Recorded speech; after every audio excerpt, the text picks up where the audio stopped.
G'day, Snappers, and welcome to the Sunday Snap, coming to you through the SC Ballers feed. This is the podcast where we give our snap reactions to the NRL SuperCoach round that was.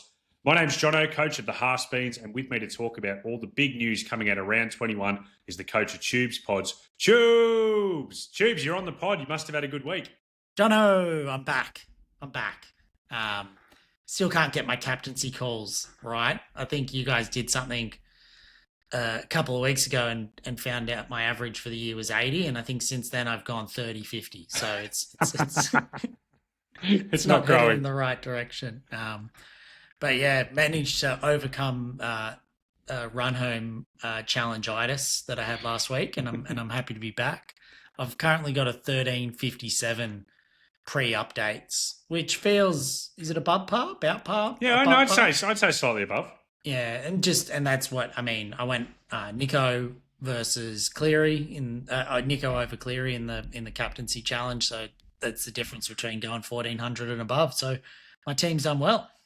Yeah, good week. And I know a couple of your pods will talk about who actually kind of went strong with some easy matchups to come as well and some favourable things moving forward. So yeah, that Goaty Tubes, because you've spoken about how us SC Ballers contribute as the losing team, the lowest scoring team, the run home challenge, just to go a Goaty. Your face might be able to remain Goatyless.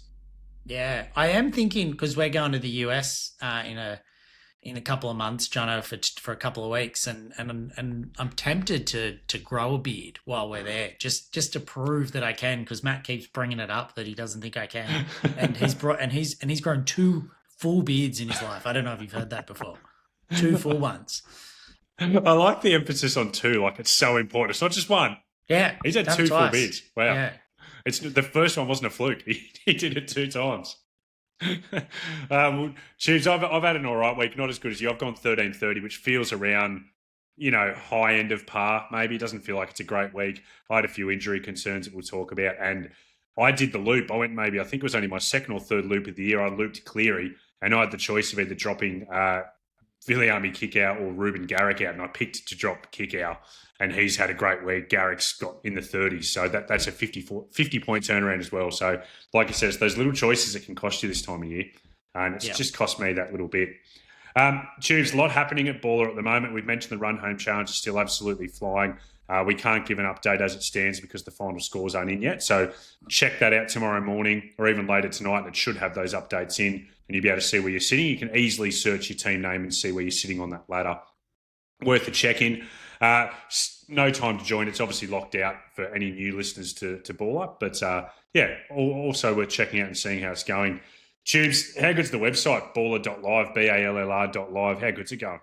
Yeah, I think even at the moment it's got the projections, which we'll probably touch on in a second, but it's even just when you're making those decisions on your sit v starts or who you're looking to bring in. Like I had a laid out this week in Talakai, and I was going to wait a week on trading Colin Matangi just to see what second row forward. But I ended up bringing in Preston. But it was just nice. You can just go and see the last 3, last 5 base plus power averages, and you sort of just get a bit more of a look and feel as to how things are going. So yeah, it's incredible, like additional data, but also like ownership percentages. I could see in real time people moving from Nico to Cleary, and sort of what those percentages look like in the top 1%, the top 5%, the top 10%. I know you can get a bunch of that on the SC app as well, but it's just the way that you can filter it is awesome. Might have to talk to the Baller Brains about locking you out of seeing those percentages. You don't deserve to look at them, Tubes. The top 1, 5, and 10%.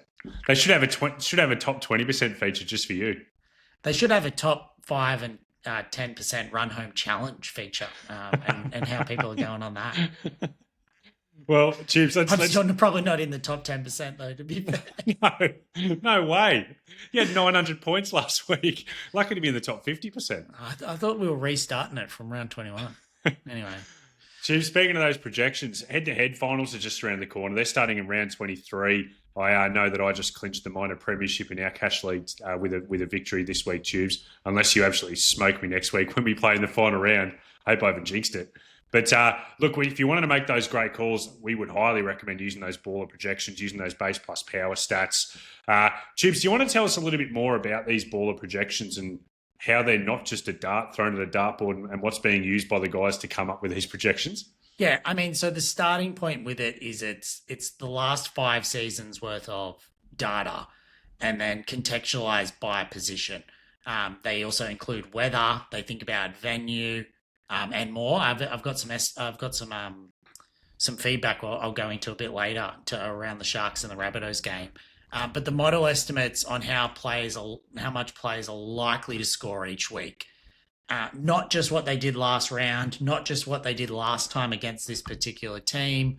There's lots that's put into it. And the Baller Brains Trust actually update it as they get more and more information throughout the week. So it might be that something has changed and they now know that it looks like someone's in for more minutes, or Gagai, as a late change today, looked like he was goal kicking instead of Hastings. And those projections will update live and update in real time. So there's a lot that sort of goes into it. I mean, at the end of the day, it's just an awesome tool to use to make you a smarter super coach. But projections are projections. It's like, not that we talk huge about gambling on this show, but people, like, every week a line is set. Someone will go, oh, the Bunnies are getting 14.5 points off the Sharks. That's not a guarantee that the Sharks are going to win by 14 or 15 points. It's just all the analysis, everything that goes into it that sort of sets that line as to where it goes. But obviously there can be highs and there can be lows, but it just really helps you make those analytical decisions as to where things need to go. Tubes, a real-time example, you mentioned about how they can make changes based on what's happening. Last week, we're on the watch-along. I was on with Matty and yourself, and the news came out about Latrell Mitchell being hurt for the year. And Matt literally went into it, changed the Rabbitohs lineup, moved Latrell out, changed the team around, and it upped Dylan Edwards from like a 72 to a 79 just based off those changes. He's not getting that with SuperCoach Gold. And then he also had the add-on of if Edwards kicks, he's projected for 93 and mentioned that was the highest projected score of the round. And Dylan Edwards went on to have the biggest score of the round. So, yeah, there's definitely plenty in it. If you are not signed up, it's baller.live, BALR.live, completely free to join. Takes all of 30 seconds to get yourself in there and get yourself that edge for those head-to-head finals and for the Run Home Challenge. Tubes, that's one of our biggest ever plugs. It is, but I think it was an educational plug. I enjoyed doing it, actually. Oh, it was impassioned. I didn't feel like I was being forced into it. I felt like the people needed to hear. Tubes, let's bring the mood down. Rage trades. Are you little? Who have you got for us this week? Yeah, mine's a bit of a rage from the weekend. So they usually are a rage from the weekend. Yeah, but this one particularly stung. It was a late out Sifa Talakai going up against the Bunnies. That left edge could have been even more dominant than it ended up being. There was a few little things that didn't go quite right the Sharks' way, but Talakai was a late out. I think it came out that he had a bit of an illness, and so Fitzy decided to rest him. Then there was the chat that Hiroti scored a hat-trick in New South Wales Cup. I just think that Talakai's, that was the game I wanted him for. So I think he's 414k now. Unfortunately, it's going to be time to go for him from my team, assuming he won't be in the centres, and I'll be looking to either nuff him out or upgrade him elsewhere. So you have the trades to do it. You're sweet. Like you don't have to worry about keeping him in a 20-minute off the bench roll, 20, 30-minute off the bench roll. I don't have to. I still got a fair few trades left. I ended up having to make 2 this week, so I think I'm down to 7. So I've got enough trades. I've decided to hold Tino on the bench. So it's more just, I'm not saying I'm definitely trading him, but he'll be one to go if I'm looking to take opportunities elsewhere. Well, Tubes, I don't have injury concerns like you. Yeah, well, Tubes, my rage trade is one that you don't have to trade because my rage trade this week is Jahrome Hughes. Now, it feels tough saying I'm rage trading a guy who dislocated his shoulder and is gone for the rest of the regular season. But when it comes to round 21 and trades are low, every time a player gets hurt, I'm going to be feeling rage. And that's what happened to Jahrome Hughes. He had 31 points on the weekend. It's even more frustrating. I know a lot of people in exactly the same boat as me. because I decided to keep him instead of getting someone like a Dylan Edwards last week. Like I decided, no, you know what, I'll get Cleary in that flex spot and I'll keep Jahrome Hughes, save myself the trade. And for all the people who are in that same boat, it just hasn't worked out at all. Because, you know, with the benefit of hindsight, it's pretty obvious how much better would have been if I had Dylan Edwards last week, would have captained him against the Rabbitohs too, and then not have to deal with this extra injury problem. It just sucks. Yeah, I think I told you to do that too. So there would be, if anyone wants to go on YouTube and go to the watch long, there was me before the game saying, I'm pretty tempted by Dylan Edwards with this news, and you saying you can't do it. So that's definitely not true. Not that I'm saying you talked me out of it, because I did it was like a moment of fleeting madness that I didn't want to do, but it wouldn't have been that mad. So yeah, Jahrome Hughes, rage trade, Talakai, rage trades. I think it's just this time of year, just those little things get under your skin even more than usual. yeah, it's not they're just trades you have to make, but they're ragey because you don't want to be making trades at all. Don't want to make any, not for injuries. You've got to be looking for pods at this time of year. All right, Tubes, let's get into the first game of actual analysis. It was the Roosters versus the Storm. This was a weird game because it was 30 points to 34. And just other than a man we'll talk about from your team a little bit later on, Tubes, no one really fired a shot in terms of these Supercoach relevant players. Bit of a weird game. Yeah, it was, particularly the Roosters to score 30 points and no one went above 100. Tupu bombed a try, which would have had him have a hat-trick and probably go huge for owners, although a lot seemed to sit him, unfortunately, this week. Shout out. He only got like 60 even with his 2 tries, so it's not a bad sit in the end. Yeah, and then an old favourite, Jing, Jay King. You forgot his name. Josh King. Josh King. He was an old favourite when he was first moved to the Storm as a cheapie front row forward. Very well. He busted out with 2 tries and a 94. Yeah, I mean, who would have picked the Storms, 2 of the 3 Storms' best players with their front row? Because Kamanu had 88 with a try. So not the most Supercoach relevance there. One who is a very relevant Supercoach player, Eli Katoa. He has had a 36. He's gone back-to-back poor scores. 2 of his 3 worst scores of the year have been the last 2 weeks. Choose one thing. We mentioned that Jahrome Hughes injury. You're a non-owner of Ellie. You're just sitting there licking your lips because I think that Hughes injury could certainly impact Big Ellie moving forward. I think for sure. I mean, they got to play Wishy at half. I'd say maybe. I'd say it could be Pezzett. I guess one of the 2. Either way, neither are as good as Hughes. And if it is Wishy, I don't think the ball's going further out wide. So ECAT's only getting his base plus power and probably less attacking stats, and his base plus power hasn't been too great. Yeah, it's you can't sell him. Like he's going to drop to 660k. He's going to have a massive break even, up near 150. So huge break even, but there's no way you're selling Eli Katoa, Tubes. He's in 98% of teams. I just don't see what the benefit would be there of selling him. You can't sell anyone that's not injured. That's sort of the reality. And you're right, he's in most teams because he's been absolutely killing it this year. But his stats definitely have sort of fallen off a cliff. Like he's 36 on the weekend, and I think it was 44. Like as you say, the worst two games in a row. And I think he's in for a resting. He hasn't had a rest all year. It's got to be a chance over this back end. As the Storm keep winning. That feels hopeful. That feels like a non-owner hoping. I don't think Bellamy's happy enough with them at the moment to feel confident with resting, but we'll see. We'll see what happens. I think the resting chances have just gone down with Jahrome Hughes getting hurt and their form not being as good as what Bellamy would like it coming into a finals campaign.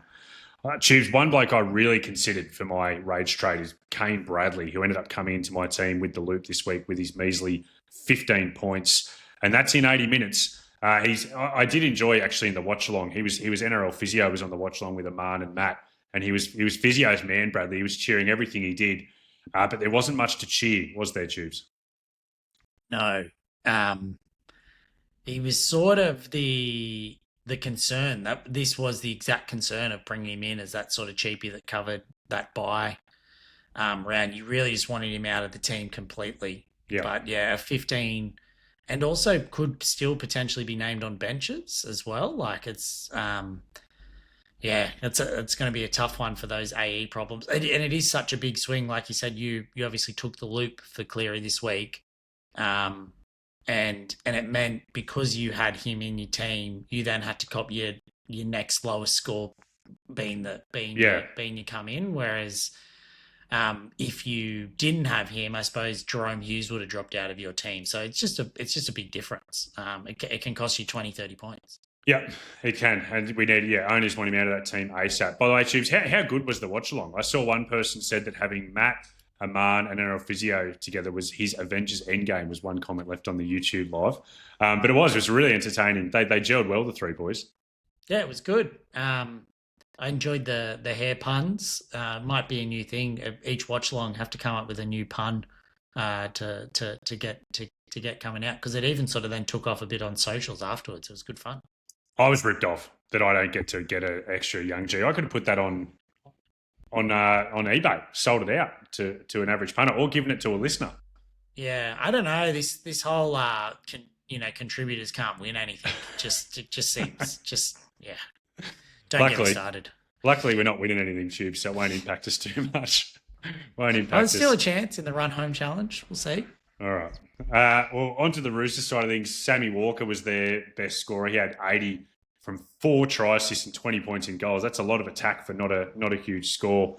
A couple of their really popular players were a little bit let down again. Teddy had 64 with an assist. He's now going to lose 60K, massive break even, up over 130.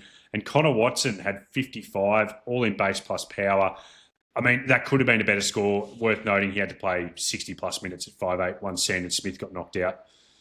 Tubes, what are you thinking about this Teddy thing?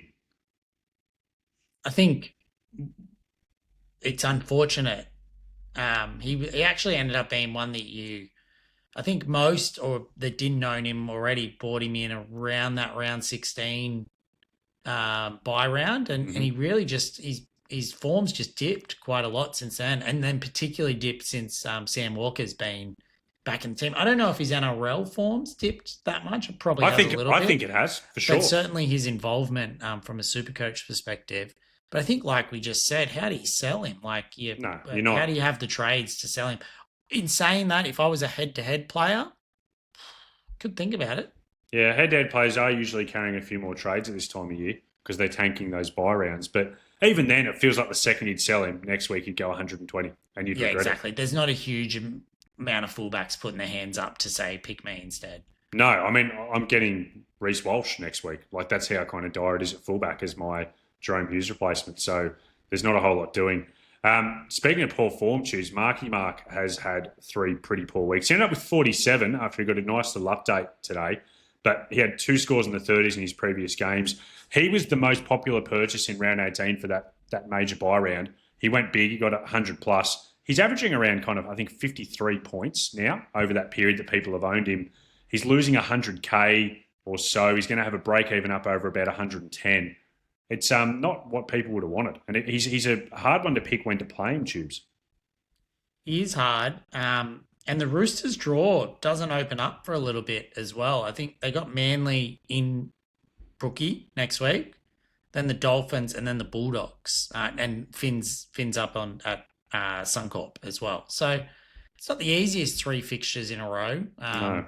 None that you're sort of jumping out to play Marky Mark, that's for sure. Let's get on to sorry, the other thing I just meant to say is we talked about Sam Walker for Teddy. It's probably had the biggest impact on Marky Mark because they just go left so much more often. And obviously Tupu's attack comes a bit more into play compared to just, getting early ball out to Marky Mark. I also think, Tubes, one more thing on Marky Mark. I know it's been at the same time as Sammy's been back in the team, but I actually think Marky Mark is the rare exception to the rule that wingers score better than centres. On the wing, he's not a big base guy, and on the wing, he kind of has to wait for the game to come to him, whereas when he plays centre, he gets a lot of early ball and just makes his own attack. He's not waiting for people inside to create. So I think he actually might be a rarity in that case. I think if I was an owner, I'd feel more confident playing him at centre, which is not always the way. All right, let's get on to the Cowboys versus the Dragons, another very high-scoring affair, and Tommy Dearden made the most of that. 165 points, 2 tries and 2 assists. He's a bit of a super pod, Dearden. He's only in 2% of the top 10%, and that is his 3rd 100-plus score of the year. So he's got these games in him. He certainly does. And he's had these types of games 160-plus before as well, so he's clearly got that upside. they've got the round 27 bye. They don't have a bad run though coming up. They play the Sharks this week, into the Eels, into the Knights, into the Tigers. Like super pod Yeah. with a super run. He's up over 640k now after that big score, which feels expensive, especially when we'll get to Jaden Campbell later, but he's going to be nearly 100k cheaper. And the other thing we did in Chiefs, he does have 20s and 30s in him as well. Like his Supercoach variance is big. Variance used to be a much more talked about statistic a few years ago. Like guys like Mitchell Moses used to have some of the biggest variance in the game. I'd put Dearden right up in there. Like he's got 165s, but he's also got 20s in him. Has it been as? I mean, since he's gone to halfback, he's the much more dominant half. I don't know. I just think that like he just gets way more touches these days. I'd say like I agree with what you said in terms of his variance, but I'd say it's with him being the halfback now of that team, his variance should be a lot lower. Yeah. Yeah, sure. It's a good point. And I just don't know how much news there still is about exactly when Clifford's going to return. Yeah. Feels like a bit of a mystery. And I mean, they look good. Yeah, Payton looking for an excuse to just drop Clifford once Duffy again. at 5'8", he's got the man of the series halfback that he's putting from Origin in Dearden, so it could be their new way forward. What about Tubes, Scotty Drinkwater? He ended up on 91 with a try and an assist, 51% vice captain. He was on 90 at half time. He's at a 1 point second half. That is not ideal. No, not it's ideal. A bit of a weird one too, like because it's not like they didn't score any points. Yeah, he just wasn't involved in them. Yeah, and he goal kicks, so he's gone backwards without goal kicking in that second half. So it's a very strange run for Drinky. But yeah, I mean, we just talked about their run with Dearden. Like he's very scary he's owned by 87% of teams, and I'm one that doesn't own him. And I'm probably going to be having a good look at bringing him back in, as boring as that sounds. Really? I was going to say as a Hughes replacement. You don't have Hughes. How would you be bringing in Drinky at this time of year? I've still got a slot. I've got Cleary in the flex. I've still got Cherry Evans in halfback. I didn't play him. I just haven't traded him yet. Yeah, well, that's perfect. That's heaps good. Yeah. If you've got the cash to do it. A couple of their kind of upside pods. Jackson Purdue had 55 with a try. Lightning quick, showed his pace to score that try again. And Jeremiah Nanai had 56 with a try. A little bit disappointing. It was a no line break try, but still, if you get a week when Nanai scores, you don't want to be in the 50s. You want him pushing 70s plus. I know he's not the biggest base plus power man, but that's still a little bit of a letdown. Yeah. Speaking of a little bit of a letdown, let's get on to Jacob Little, who was not a little bit of a letdown. He had 101, 2 tries in 57 minutes. Look, I always like to mention him, Tubes, on the snap. If they go 100 plus, it's like a rite of passage, but he's obviously not relevant. If he was ever an 80-minute hooker, though, he'd be a pretty good Supercoach player, Little. Think that's all that you can say about him. Like when Cookie retires, have a look at him again. Although he loves finding an injury, unfortunately, Little. Although this has probably been his most consistent year, I'd say. Last year too, he had a pretty good run last year. Okay. The other Dragons, again, not a heap to talk about from there. LKT had 59 with 2 assists. That's a good little non-AE nightmare problem for those people who wanted to loop. And Jaden Sewer, who was well talked about this week. I've said on the Snap and on the Tuesday pods, he's not one of mine, Sewer. He had 55 and 53 minutes. He ended up getting an upgrade with a little try assist, and he is now going for scans for potential MCL injury. So if you're one of the 0.6% who own, that sucks, and keep an eye on that one.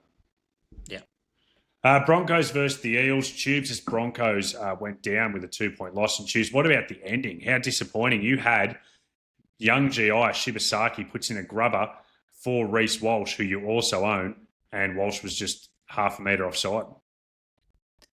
Yeah, it was disappointing. I was up and about. Me and Madge Maguire we went through the volatile emotions at the end there. It was a weird game. The Broncos just couldn't get on the front foot. And I did think the Eels were good. They have been for a few weeks. Yeah. Like having a go. And it just felt like one of those normal Reece Walsh games, just volatile. When he kicked it out on the full, he just goes for plays that you don't always have to, but then he goes for plays that you don't always have to, and sometimes they come off. Just didn't at the end there. yeah, it was was a frustrating watch as a Shibasaki Walsh owner, that's for sure. Which is, Walsh got 58 points with the try assist this year. We mentioned that assist, that try gone begging at the end would have given him a 75 because there was no line break try. Tubes, I said at the top of the pod that I'm looking at bringing in Walsh. I'd say I'm about 80% that Walsh is going to be my Hughes replacement. I like him at his pod ownership. I like the Broncos run. I like that they're going to be hungry and trying to push as high a ladder position as possible. You've watched him a lot more closely than me because when you own someone, you always do. What do you think of people like myself looking at bringing him in? I think that he, for me, is the most logical option for those that are replacing Hughes than have Cleary in the flex. He's the best, I think, of the fullbacks that are available because it's just become light. This game against the Bunnies this week could be huge. He just hasn't quite gotten that really big game yet this year, like as in, but you saw it, you see it in glimpses, like even the other night, like he absolutely beats a man when he takes off and he just creates that overlap and he just get like his speed is just so unbelievable. The Broncos just have to click at some point. It feels like we've been saying it all season. They got the Bunnies this week. I think they still play. I know they play the Storm a couple of times, but there could be some rest-ins. They still play the Dolphins, they still play the Knights, and they still play the Cowboys. So it's not super easy, but I think they're sort of point-friendly matchups. So I like him. And I think he'll stay pod because I don't think a huge number of people are jumping on him. I think next week against South could be an absolute bloodbath. Like South have copped another couple of injuries on the weekend. We'll talk about South when we get to them. But there's the Madge Maguire factor coaching against an old club. Adam Reynolds loves torturing South since he's gone to the Broncos. Like he always puts his best foot forward. I think it could be a bloodbath. And I'm definitely, having a big look at Walshy. One thing, though, Tubes, that's concerning for the Broncos is Payne Haas, who had 60 points in 49 minutes. Hasn't been a whole lot of information come out, but he was looking pretty hobbly and limpy at the end. It turns out he kind of rolled his ankle stepping over someone's foot. We'll just have to watch that space. I'm hoping that we don't have to make another trade there. It'd be shattering if there was some kind of syndesmosis injury and there was another trade that people are desperate to not make. We'll see. He just seems so bulletproof. Like he just don't jinx it. Never gets injured. He's been playing injured for 8 weeks. But never like misses the games. Like just somehow just always plays through and then plays big minutes as needed. Either way, very frustrating. He was 15% purchase this week, Payne. Like a lot of people were looking at him, this is the week to bring him in after that bye. It's a massive letdown for them. What, Tubes, Pat Carrigan, I don't mind as an option in second row forward, front row forward. He had 63 in base plus power on the weekend, 68 minutes. He played 70 last week. So it's looking like this might be the role that Madge is setting for him for the run home. You're not as big a fan of Carrigan. Do you want to talk us through that thought process? I think people bought him this week because they had to buy someone at that particular price. Like they only had a certain amount of money. I think Yo is the better option in the similar price range, which obviously proved out on the weekend. I just think that this is his game. Like as in he's 63 base plus power, 68 minutes. I just don't think that he's like got that attacking upside. And that's just not what I'm looking for. Like for this run home, I'm looking for someone with a bit more upside, I think. Yeah, no, actually, I'm with you. I think Yo's a much better purchase, and they're both, kind of similar ownership, I think, as well. From the Eels side of things, Zach Lomax, just absolutely unbeatable. 99 with 2 tries. To me, Tubes, he's easily the best centre wing for the run home, outside of a man named Dane Gagai, who we'll get to later. But I think especially with Mitchie Boy Moses looking good in his return game, Eels are finding a bit of form at the moment. I just think if you're one of the 27% of the top 10% who don't own Lomax, I would be moving to get him. And his price is going to stay fairly level, and I think it's fair. Yeah, I mean, he's an absolute gun. I don't like you could debate the best run home. We'll talk about him later, but Jacob Kiraz played today. Could be debatable for that. But yeah, Lomax I think is a absolute must have if you don't own him. It's Charlie Geimer, a must have, Tubes. 60 points all in base plus power. He's another 80-minute performance. the people who've held him pretty happy, and he's actually been bought by a few over the last couple of weeks. Like I'm very happy for those that had him since the start of the year. And I wish he got this role earlier in the season. He would have been a great option. Like I'm not this. There's no hate on Geimer. It's just you're not bringing in someone at 387k at this point. I don't think that just. I mean, he just doesn't have upside. We just talked about that with Carrigan. I'd be shocked if he had big attacking weeks. And obviously, Kel Matulongi could be back next week. What's that going to mean for his role? But yeah, I hope for next season, like he's sort of a horse option, front row, second row forward, sort of 400 odd K, playing 80 minutes on the edge or something like that for the Eels. If he becomes a Riles boy, he looks like a good player. I don't like you trying to downplay the Charlie Geimer hater thing, Jibs. You were a hater last year, and like his second first grade game, you were downplaying him. It's been a long-standing rivalry. I feel like for some reason, I think because he's just like that good country boy. I don't even know if he's a country boy, but he's got that vibes about him. That's just a hard worker. People love those people, and they start hyping him up, and they start talking about them being the second coming. He's a good player. He's just not that good, and he's not SuperCoach relevant. Jibs, I'm just having a Google to see where he's from. He's from Temora. So that's country boy. Your instincts were right. Good country boy. Good country boy. On to now the next game, which is the Warriors versus the Titans. What a massive upset. Jibs, I think you put it very well in the group chat, the Baller contributed group chat about JC. You said like, oh yeah, JC goes off in the wet over in an away game in New Zealand, just like we all expected. Because 115 points, 2 assists, 2 line breaks, 16 points in tackle busts. So his running game was at its best. Just didn't see this one coming, not this week. Honestly, I know this might sound a bit strange. Tino out could be good for him. Like, just the Tino... Oh, I think Tino's a great front row forward, but he sometimes plays that sort of lock distributor out the back, but doesn't actually distribute it, just runs it himself and gets offloads, plays like a front rower. Whereas I think when they get a different lock in there, it does get a bit more movement and it gets JC a bit more into the game. It's just possibly something. Maybe playing a bit wider off the ball, you reckon? Yeah, like it's and so I just think it's their shape all year has always upset me because I think he's such a SuperCoach gun, and I think Brimson's a good player as well. But they've just never had those great sweeping plays that teams get from left to right and then back right to left where they sort of set it up. But when he does, like there's not that many better at picking the right option and being able to step off their right foot and just split through a gap or back up. And so when things are looking good, like he's just such a dominant SuperCoach player and can be a great NRL player. I think he is just get him. Like he's so cheap, 540k. And I think there might be people who have maybe, you mentioned Tubes about having Cleary at the flex. Like if you have Hughes at halfback and you move Cleary up to half, I actually really like bringing in JC as your flex option if you don't own him. I think he's a great pickup.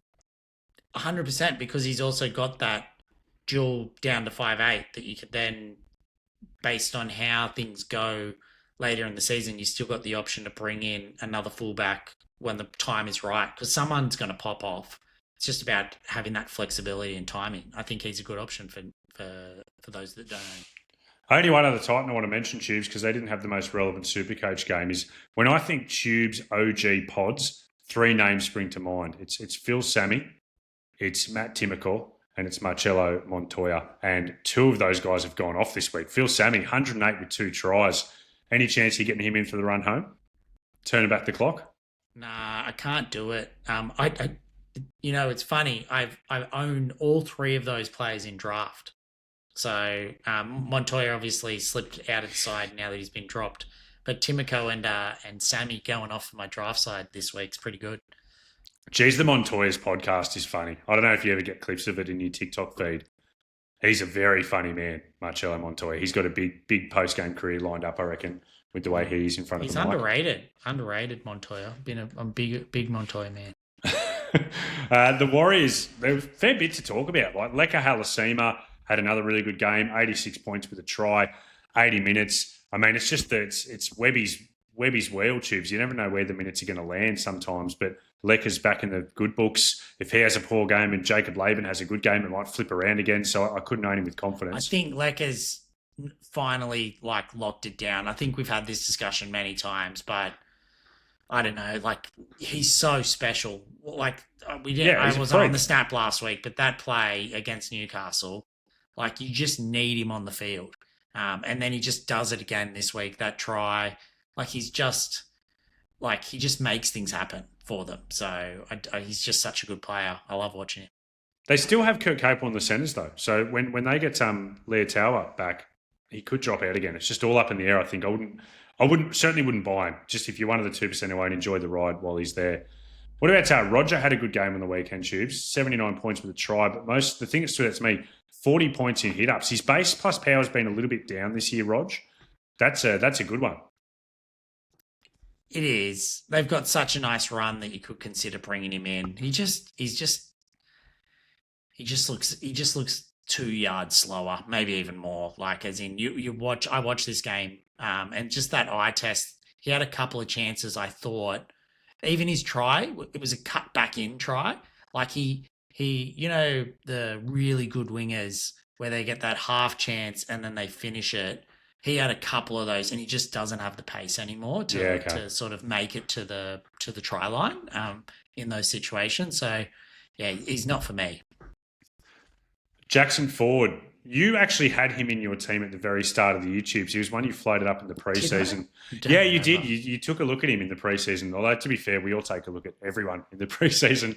But he had 67 points in base plus power. 74 minutes he got in the middle for the Wars on the weekend. I mean, again, it's Webby's wheel because Aaron Clark's minutes have been a little bit down lately. Aaron Clark had only 50 minutes this week, scored 59 points. If Ford could maintain that role, almost that Barnett-style role, being the huge middleman, he'd be pretty interesting. He's at low 500 Ks. Yeah, and he can score a try. Yeah. He's got a bit of attack in him. Yeah, I don't mind him. Is he low 400 K? Low 500 Ks. Low 500 Ks. Yeah. Could be interesting, particularly if we keep getting these injuries in the back row and or front row. If Haas is out and everyone's scrambling looking for a front rower this week, might be worth a look. Jeez, I hope that doesn't happen. I'll be so devastated. I know everyone owns him, but it just sucks. Tanner Boyd, when I first put him in the spreadsheet tubes, he was on 35 points. He's updated to 57, Tanner. I didn't think he was a bad option at the time. I definitely wouldn't be wanting to own him now. He's going to be around 370, 380K. This is going to be he was on the bubble this week. But yeah, he keeps scoring well. He's had 2 high 50s and 1 in the low 60s. I still don't know when you're going to play him with confidence, but he's not the worst depth man to have in your squad if you picked him up at that low price. Yeah, I mean, I don't really want to talk about Tanner Boyd, but well done. Wade Egan, Tubes. The only reason I'm talking about him is because you and I had a bet at the start of the year. Most people who listen to the Snap probably weren't around when this bet happened because most people are new on board as the year's gone on. We had a bet that Wade Egan, you bet he was going to get to 640K at some point. I said no, we put a stake on the line. Unfortunately, Tubes, for you, he's at 480K. He's had a 13-point game in only 13 minutes. He's failed a HIA. Is the stake bet dead? What did he get to? He got to 610K 3 weeks later and has never gone higher since. I thought it was all over 2 weeks after. Yes, stake bet dead. When we're in Vegas. Yeah. I was going to say, I might save it. Time, I'll shout you. I might save it for when we're in Memphis. You can shout me like a barbecue night. Might be good. Vegas steak, that's it. It's more expensive. I was trying to be nice, but okay. Tubes, let's get on to our favourite segment of the show. Let's see who our ready-to-explode players are. Who have you got for us? Yeah, obviously a bit tougher this time of year to think about ready to explode, but mine's from today. Jacob Preston on that right edge. I just think with Galvin out there, it's his base plus power. He had 66 today before updates, all base plus power. I think it's twofold. One, he's getting more ball with Galvin being just more dominant than Sexton was in the half. He's actually making a lot more tackles as well. And I think that's because teams are going to target Galvin because the Dogs are so strong defensively that Preston's sort of his sort of backup option. I just think that he, as someone that if you're looking for that second row forward, I brought him in this week myself. So maybe I'm a little bit hopeful, but I think at the price, I think he's only 587, certainly sub 600. And earlier in the year, he was up around the 700s. We know he can score tries. We know he's got attack in him. And I think his floor is now closer to 60. Um, and yeah, I just think that he's a great option for the run home and definitely could explode as the Dogs continue their charge for the minor premiership. Yeah, I like it, Tubes. I think it's a logical one. The price is good. If I didn't own Billy Kickow, I don't want to own both of the Dogs' back rows. And if I didn't own Kickow, I would take it. Definitely a big look. I've still got Colo and Matangi in my team and haven't subbed him out yet. Why not? Because you don't think they can go off at same days? Like, I mean, I own both now. And obviously Kickow's gone well and Preston's gotten 66. Like, why wouldn't you want to have both? What's the concern? I think what you said, I think there's going to be weeks where they'll favour a particular edge. I think your likelihood of getting both going huge in the same week is limited for me. I also just do think there's other good options. Like, I really like Isaiah Yeo, who we'll get to when we talk about the Panthers game. I think he'll out-average Preston for the run home. And I know he might not have the highs, he might never go 100, but I do like him as a consistent week in, week out play. And that's probably a good point. I only brought in Preston when Talakai was out, which I didn't know until after the Panthers had started playing. Yeah. And if I knew that before the Panthers game, I would have brought in Yeo over Preston. I think your point though around the new role with Galvin and how it could look for them. Like, I think it's a fair point. You make a good case. I don't mind it at all. Tubes, my ready to explode player this week. People might have noticed he was conspicuously absent from the first game of the round. It's Harry Grant, who had 113 with a try, 2 try assists. I know I'm playing fire here, Tubes, by making my ready to explode player someone who's just exploded on the weekend.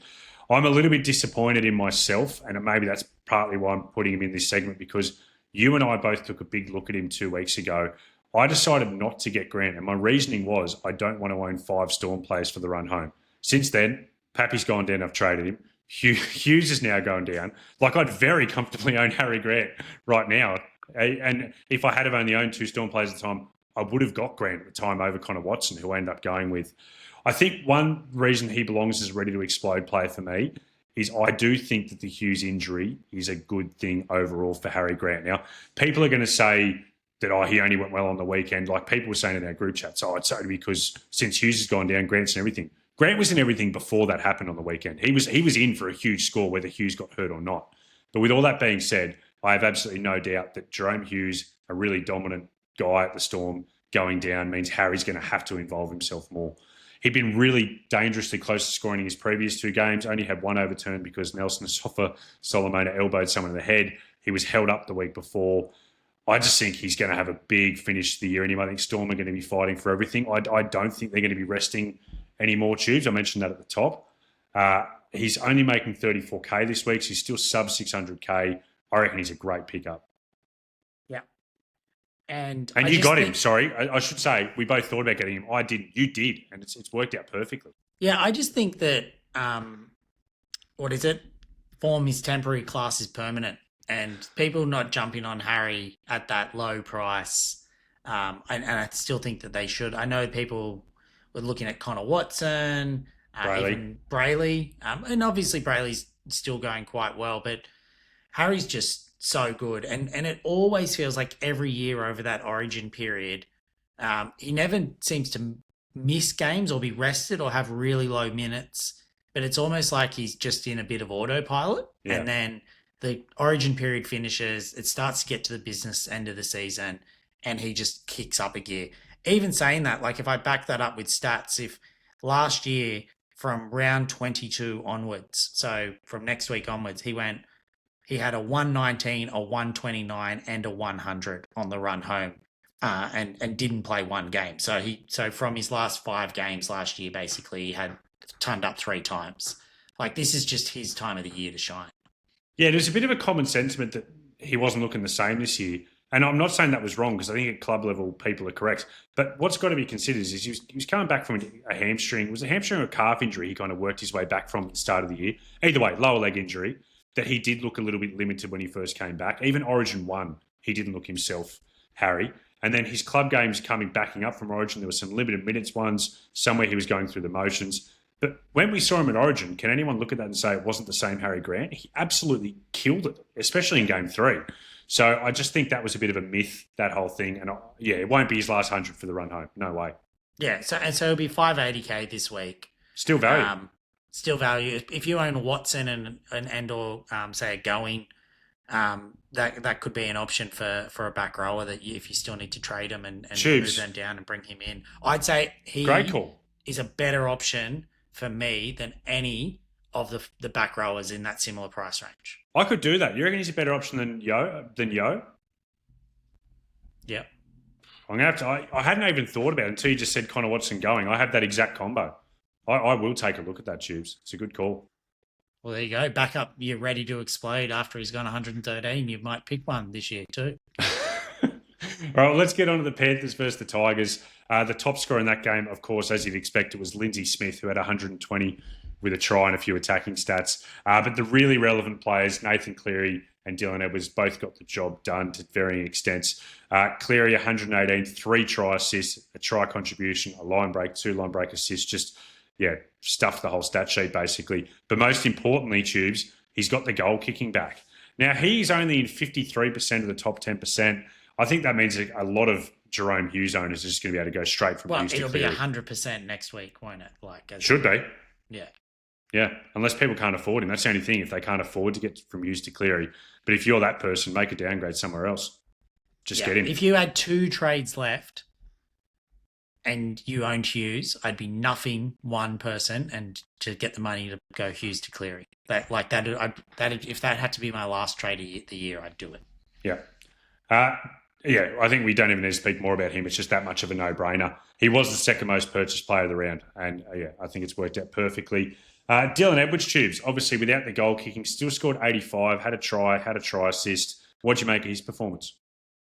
Yeah, he looks very good. He looks, I don't know, I don't think he had the best Origin series, and he was sort of never dominant for the Panthers really all year, but certainly over that Origin period. And these last 2 weeks, I mean, obviously, but he just looks fully fit. He's in everything. He's in and around, which is like a staple of his game when he's completely on. He had 85. He could have easily had more. Shout out to Luron Patea, who just absolutely busted through the middle at one point and then decided to put in a little grubber kick, which was beautiful. And Edwards actually dropped it, but he probably could have scored there. And then I think Lindsay Smith did the same thing. Took a line break and instead of drawing a pass and put in a kick for Edwards. And it was cleaned up as well. So, I just think if Panthers are dominant, even without the goal kicking, which they will be, even without the goal kicking, he's probably now the second best. He's in the top 2 fullbacks to have. And I'm jealous of those that own him because I'm not bringing him in at the price. No, 850k approximately he'll be now. So definitely not. Can't bring him in.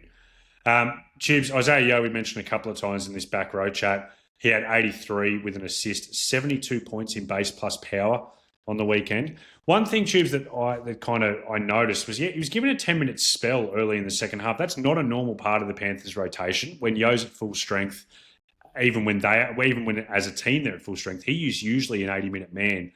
Wouldn't surprise me if this became the norm for the run home when at full strength, because they do have Scotty Sorensen to come back. They got Liam Martin. They got IPAP now probably coming off the bench and playing good footy.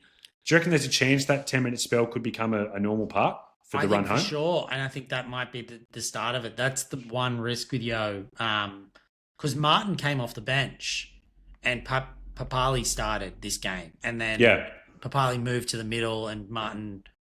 So I just think that addition, we haven't seen it all year, as you said, with the full strength Panthers. Papali has joined the Panthers for the first time this year, but hasn't played with a full strength side. Garner's playing really well on that left edge, and he seems to be a real Cleary guy. I doubt that he's not going to play 80 minutes. And then there's even been years where when there's an injury to one of the outside backs, Garner could push to sort of centres, but they seem to have a bit of depth now, the Panthers there as well. So, I mean, we'll see, but I wouldn't be shocked if a 70-minute game or even to 65 couldn't become the norm for you. Garner's not going to play 80 minutes, Tubes. They got Sorensen to come back. Like, Garner won't even start. But even still, he'll be off the bench. He'll be off the bench with IPAP probably, and they'll take minutes. Yeah. So, yeah, anyway, it's a stacked team. I wouldn't be shocked if Garner plays over Sorensen and Sorensen played more middle. But either way, there's plenty there. Tubes, Brian To'o, 49 points in base plus power. I know one thing that frustrated you as a To'o owner was that right edge just not looking as smooth as normal. It's not even smooth. They're just not going there. Like, I'd say with Blaze is just very happy to sit on the left. Cleary will go right. He'll go left. But I just don't think that they're getting those big sweeping plays out to the right. Like, the one thing Dylan Edwards, I said before, he's very good at being the backup. He's very good at literally just backing up. He's good at just taking them off the ruck. He's good at sometimes just stepping in and playing halfback when Cleary's caught out, like almost just like that off the ruck ball player. But he's not the best out the back sweeping fullback play and then sort of throw that cutout ball to the winger. And so I just think without Luai this year and Blaze, they're more likely to go left and do those big sweep plays than they are right. And I think that's going to affect Brian and has so far. And yeah, I'm a frustrated owner, that's for sure. Yeah, and that's kind of what you said's backed up. He was the only one of the Panthers back five not to score on the weekend. And the price, though, available for just over $500K. He's going to break out at some point. I just hope for your sake, Tubes, he can do it with some consistency. It was frustrating to watch because he's also such a good left winger. And I was watching Jenkins, who had a good game and scored a try and all that. But Jenkins had 3 or 4 half chances that you just know Toto would have turned into like 1 or 2 tries. Like, he's just so, if you give him a half chance, he scores. He just didn't even have a half. He doesn't get half chances at the moment on the right. From the Tigers side of things, not much to talk about. I guess you can probably just copy and paste what we've said in 80% of Snap episodes this year. Terra May, 74 points in 71 minutes. And he would have played the full 80. They took him off when the game was done and dusted. On to the Rabbitohs versus the Sharks.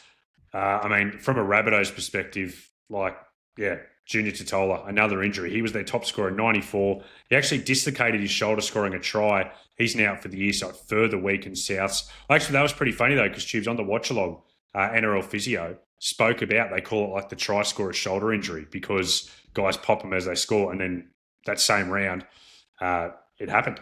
A man did dislocate his shoulder scoring a try, so the Fizz was right on it there. It was fun, by the way, going back to the watch-along. It was fun. I saw Hughes get hurt.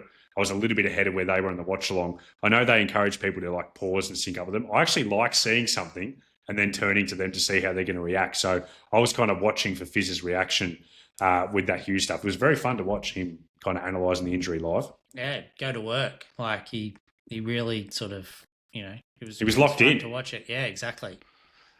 Choose from the Sharkies, Ronaldo Mulatalo, 91 with a try.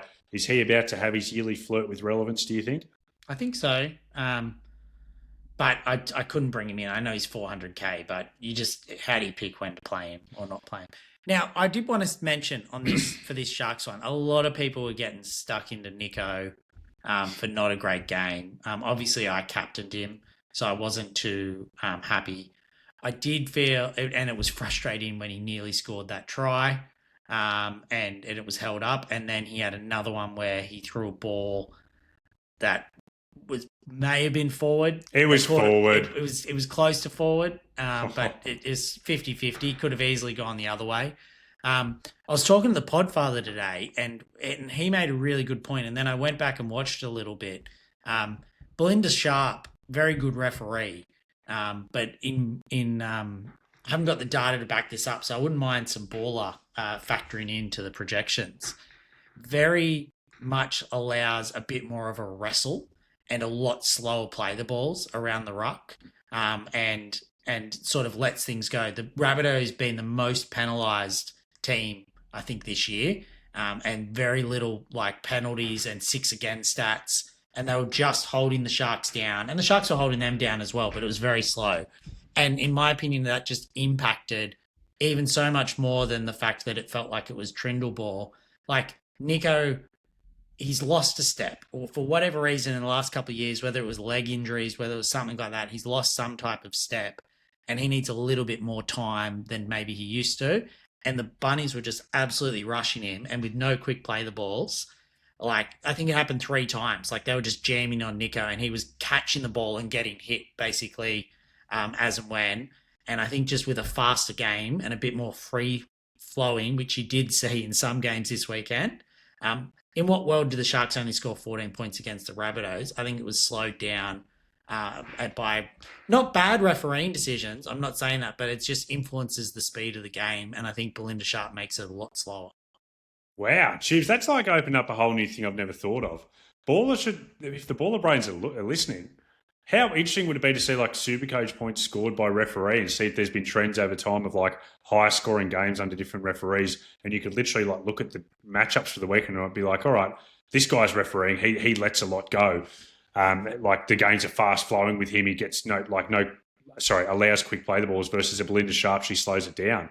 That's actually very interesting, Tubes. Never thought about it.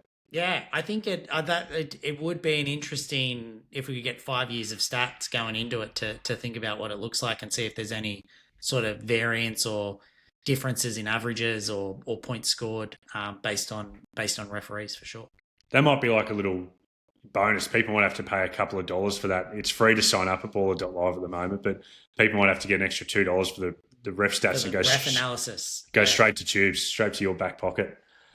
Tubes, the other Sharks, like that's a great analysis of Nico. I don't know if he said he's scoring all that. He had 51 points with no attacking stats, which is passable, but not really when he was 32% captain. You would have liked a lot more when you.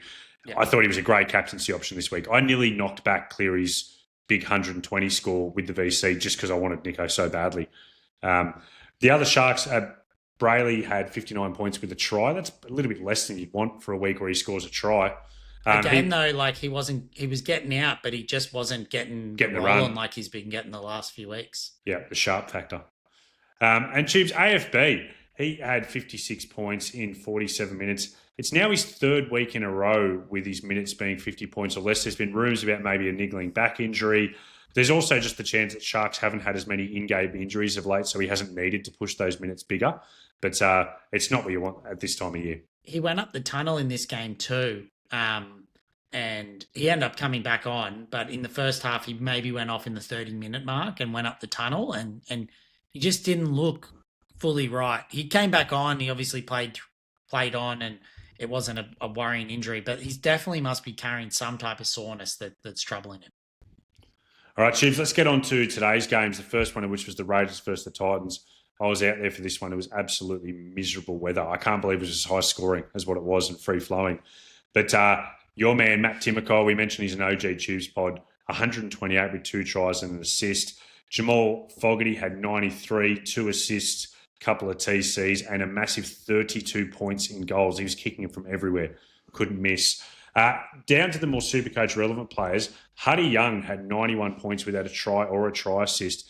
He was really active this week, Tubes. He looked big and strong. Those young supplements certainly doing their job. He had 2 try contributions, a line break and 2 line assists. He was 12% purchased this week. I was actually one of those, and I really liked what I saw at Huddy this week. Yeah, I mean, certainly in the 700K range, him v ECAT. We used to call him Podson Young. Like he was always a pod. Like he's now like almost he is. He's the best second row forward basically going around to get in. And yeah, to do that without a try or an assist, even just with only 2 try contributions, obviously line break, but he's just such an attacking weapon for them that they give him early ball sometimes and just say, see how you go. And then other times, like he runs a line. Like there's just so many options and he's just so strong. Like, yeah, he's a great one to own. I bought him last week and happy to see 91 this week.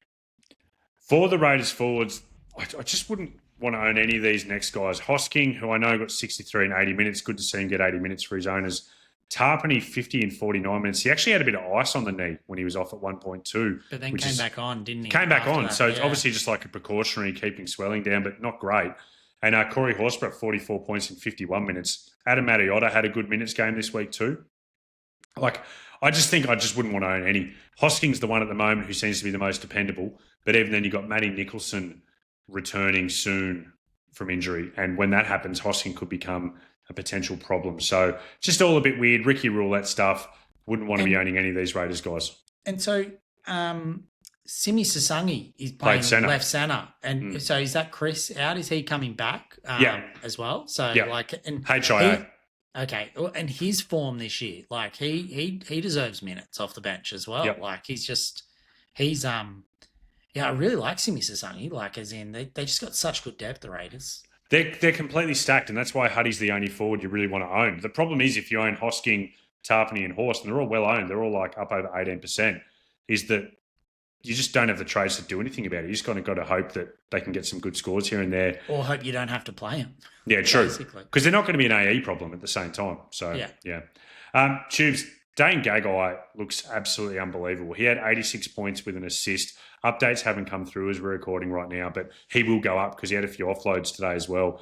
He had the goal kicking for the whole game with Hastings on the bench. Last week he took over at about 30 minutes in. This week it was just him to goal kick, and he goal kicked well, didn't miss one, slotted one from the sideline. 16 points from tackle busts and 3 offloads. I don't understand, Tubes, why he was only 2% purchased this week because he's playing fullback. We knew coming into this week he was going to goal kick. I get that the Knights had the bye next week, so maybe that was a factor for people, but I just think he's in incredible value coming into this week. I don't think that value is going to be there anymore. While you talk about him, Tubes, I'll have a look at what his new price is going to be. Yeah, it's frustrating for me. I was on him all week last week and got my Friday night itchy fingers and went Brian Toto over him. I think after their bye, I think there'll be a centre wing injury at somewhere. You would have think someone of relevance will probably get injured. I think he's the next man up. I think he's probably at fullback and goal kicking. He's probably in the top 4 or 5 centre wing options for the whole run home after their bye next week.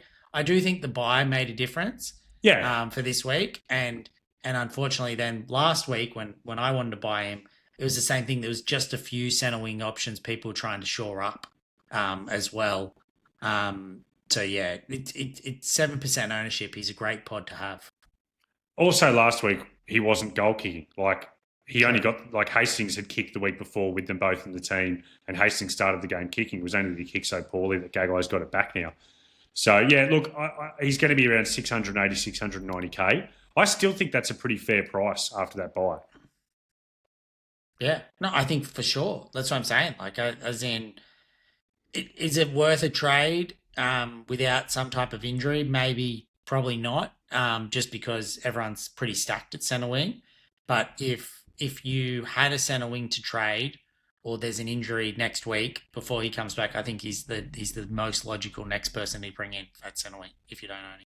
Yeah, should definitely be much higher than 7% ownership, that's for sure. I wouldn't buy a Lomax or a Kiraz. Sorry, I wouldn't buy him over Lomax, Kiraz, or say he could somehow still get a Herbie if you didn't own him. But he's certainly in the conversation for that fourth and fifth spot after that. Yeah. Final game of the round, Dogs versus the Seagulls. Really good game for anyone who owns Dogs players. Matty Burdo went off 119, 2 assists, 3 TCs, so just in everything. He had 16 points in tackle busts, which isn't normally a big part of his game, so he's absolutely cleaned it up. Jacob Kidd, Tubes, you mentioned that he's probably one of the best 3 centre wings in Supercoach. I think that's it. Yeah, I agree with you on that.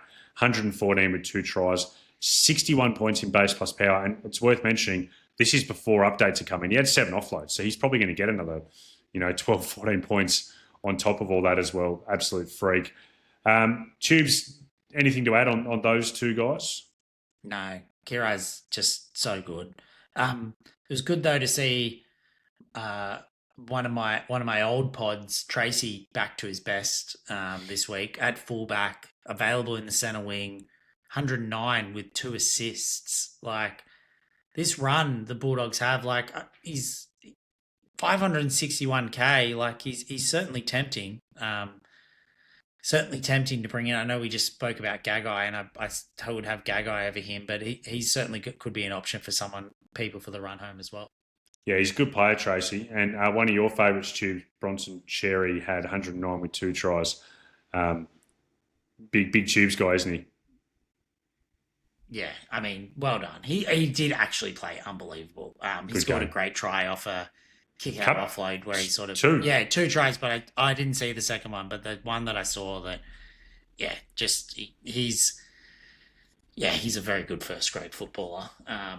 Now that he's playing not for the Sharks and he's had 4 years To rest and recuperate. Yeah, rest and recuperate. Kick out had a really good game, Tubes. 83 points with 2 try assists, and those big Billy kick out sweep plays that we hadn't seen for weeks, they made their return. He had They're a back. fair few offloads as well. I don't know the number in front of me, but it felt like he was trying to offload at will as well. And then the sweep play was nice to see. Yes, his base plus power this week is already over 50 coming in, like before update. So his base plus power could push up in his 60. So back to what it had been when he became really popular. It's funny though, like this, and this is what you wanted when they signed Galvin. I'm not talking kick out specifically here, but they're a threat on the right and on the left. And I talked before about Tino not being the new lock with those sweeping sweeping plays. The Dogs are just so primed for it. Like, as in, they start with Salmon, they bring on Kurt Mann, and then they have Bailey Hayward all playing through the middle. They can move the ball better than anyone from left to right or right to left as quickly as possible. And then it just gives their second rowers and outside backs the best chance to score. Bit about you this week, Tubes. You're like a good Supercoach week. You're very up and about, analysing team structures, referee trends on games. This is what we could have had all year. If your team was firing all year, this would have been it. Yeah, next year. Next year. I've heard that before. On the Seagulls side of things, not much to talk about at all, really. Big Ola, the physio tried to warn people off. He quoted stats about this kind of injury has a 1 in 3 chance of reoccurring in a game, and it's happened. He's got 24 points in 43 minutes. His shoulder's gone again. That'll be year over for Ola. And that sucks because 9% of Supercoaches held him.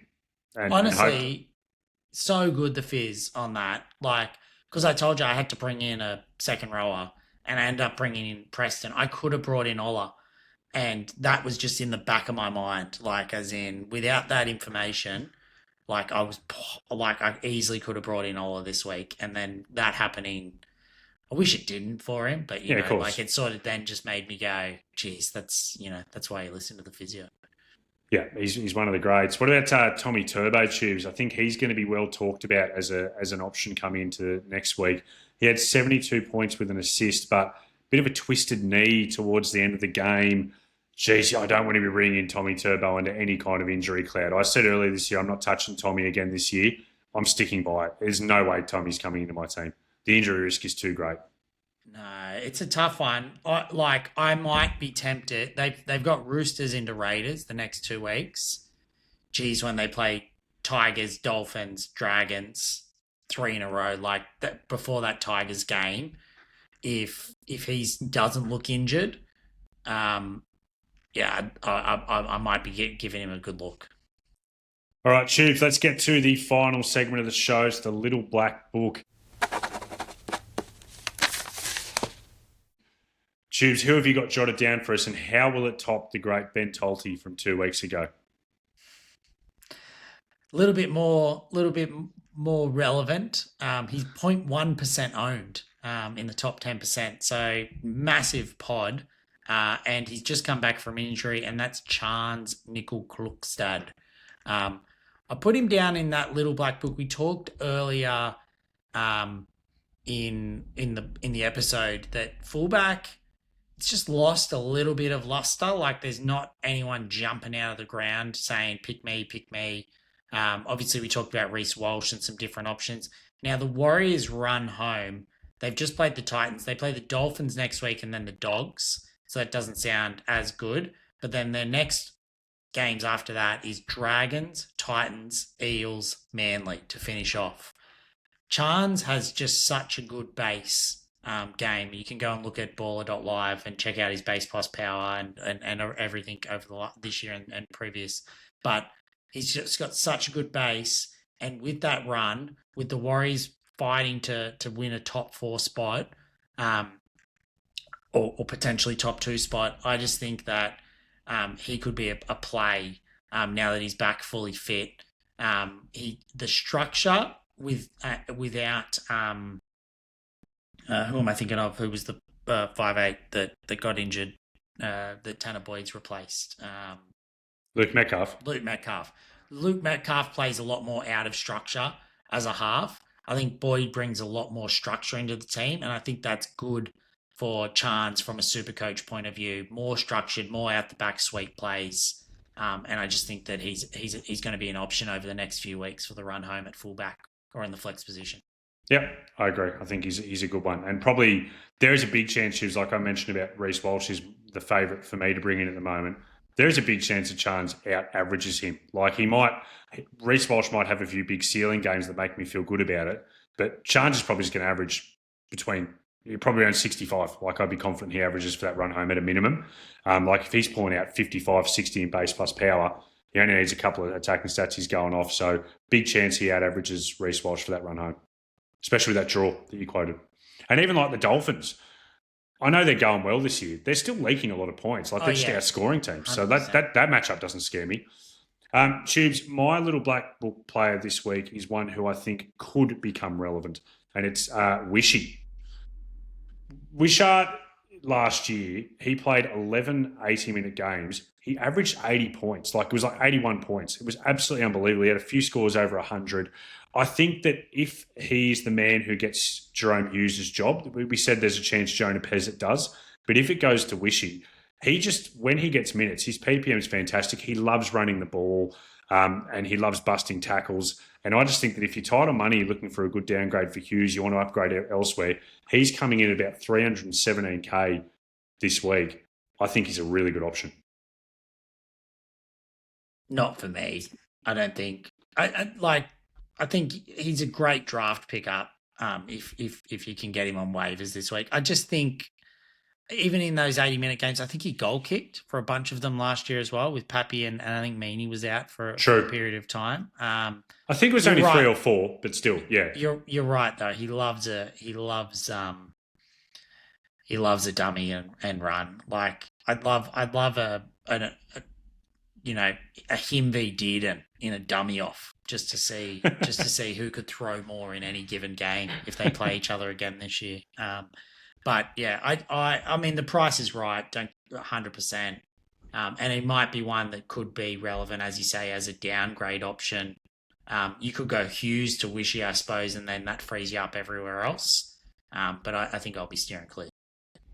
Yeah, and there's also a chance he just doesn't get the job and it becomes completely irrelevant. But if he does, I don't think he's worth a look. Are you just not going to play him in your 18 though at this time of the year? I don't know. He's a Storm halves player. I'd probably, if I owned him, I'd definitely look at playing him. Poss?